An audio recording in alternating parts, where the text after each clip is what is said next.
राजेश त्याच्या खोलीत एकटा बेडवर बसला होता, कारण त्याचे खोलीतील दोन्ही मित्र 2 दिवसासाठी बाहेरगावी गेले होते. रात्रीचे अंधारलेले क्षण खोलीत पसरले होते, कारण लाईट गेलेली होती. त्याला एकटेपण सहन होत नव्हते. तो फक्त घड्याळाची टिकटिक ऐकत होता. झोप येत नव्हती आणि बाहेर वादळ आणि ढगांचा गडगडाट होत होता. काही वेळानंतर एक जोरात वीज चमकली. कुणीतरी माझ्या सोबतीला असते तर किती बरे झाले असते. दोन्ही मित्र असते तर त्यांच्यासोबत एखादा खेळ खेळलो असतो, पण त्यांना येणे शक्य नाही, असे त्याला एकसारखे वाटत होते. मनातल्या मनात हाच विचार तो अनेक वेळा करत होता. मोबाईल तरी किती वेळ पाहणार. कॉलेजमध्ये शिकून संपले होते आणि आता फक्त परीक्षेसाठी अभ्यासाची सुट्टी होती. आजचा अभ्यासही झाला होता. रात्रीचे जेवण सुद्धा झालेले होते, पण त्याला झोप येत नव्हती. अचानक खिडकी आपोआप उघडली आणि खिडकीतून थंडगार हवा वाहू लागली. सगळी खोली थंडगार झाली. त्याने खिडकी बंद करण्याचा प्रयत्न केला, पण वाऱ्याचा जोर इतका होता की खिडकी बंदच होत नव्हती. त्याने खिडकी बंद करण्याचा नाद सोडून दिला. थोड्या वेळानंतर पावसाचा जोर कमी झाला, त्यामुळे राजेशने खिडकी बंद करून टाकली.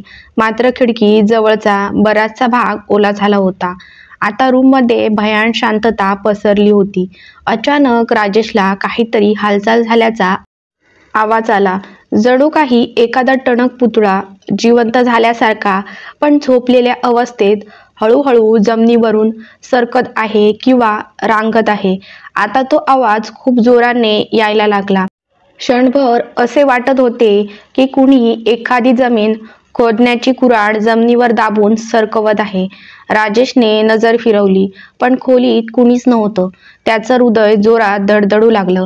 त्याने स्वतःला शांत करण्याचा प्रयत्न केला. अचानक तो आवाज बंद झाला आणि खोलीत शांतता पसरली. हायसे वाटून तो 2 घोट पाणी प्यायला. त्याचे लक्ष उशाशी ठेवलेल्या एका गोष्टीच्या पुस्तकाकडे गेले आणि ते त्याने उचललं. लाईट असते तर हे पुस्तक वाचले असते, असा तो विचार करत होता आणि अचानक त्याच्या हातातून ते पुस्तक खाली पडले. ते पुस्तक उचलायला तो खाली वाकला तर त्याला अधूक प्रकाशात बेडखाली कसला तरी मोठा आकार हालताना दिसला. तो आकार वेगळीच हालचाल करत सरकवत राजेशकडे येऊ लागला होता. राजेशने हिम्मत करून हलक्याच आवाजात विचारले, कोण आहे तिथे? पण उत्तर मिळाले नाही. सरकण्याचा आवाज आता बंद झाला. हिम्मत करून त्याने टेबलवरची टॉर्च उचलून ती चालू केली आणि टॉर्चच्या प्रकाशात पलंगाखाली बघितलं. तिथे एक जुनी पिळसदार खेळण्याची मोठी बाहुली हालचाल न करता निपचिप पडलेली होती, जिचे हिरवे डोळे त्याच्याकडे टक लावून बघत होते. बाहुलीच्या चेहऱ्यावर एक विचित्र हसू होतं. राजेशने घाबरून ती बाहुली बाहेर काढली आणि त्या बाहुलीचे तो निरीक्षण करू लागला. अचानक ही बाहुली रूममध्ये कशी काय आली? खिडकीतून पण मला तर दिसली नाही. बाहुलीच्या कपड्यांमध्ये त्याला काहीतरी लपलेलं आहे असं जाणवलं. त्यात एक घडी केलेली चिठ्ठी सापडली. टॉर्चच्या उजेडात त्याने चिठ्ठी उघडून बघितली. त्या चिठ्ठीवर लिहिलं होतं, तुला माझ्यासोबत खेळायला आवडेल का? आता राजेशच्या शरीरभर सारसरून थंडगार काटा उभा राहिला आणि तो उभा राहिला. त्याने ती बाहुली खाली टाकली. पळत जाऊन त्याने खोलीचा दरवाजा उघडला, पण त्याला बाहेर जाता येईना. दरवाजा आपोआप जोराने बंद झाला आणि राजेश खोलीच्या आत फेकला गेला. एक भयानक हास्य असलेला आवाज आला, खेळ तर आता सुरू झाला आहे. एकटेपणा कसा घालवायचा हे आता तुला कळेल. मी तर कित्येक वर्षापासून एकटीच आहे. मी सुद्धा जोडीदार शोधत होते. त्या खिडकीसमोरच्या झाडावर बसून रोज मी तुला बघत होते, पण आज तू मला बोलावलेस आणि मी आले. अचानक राजेशला आठवले की आज सकाळी तो एका सिद्धयोगी बाबांकडे गेला होता.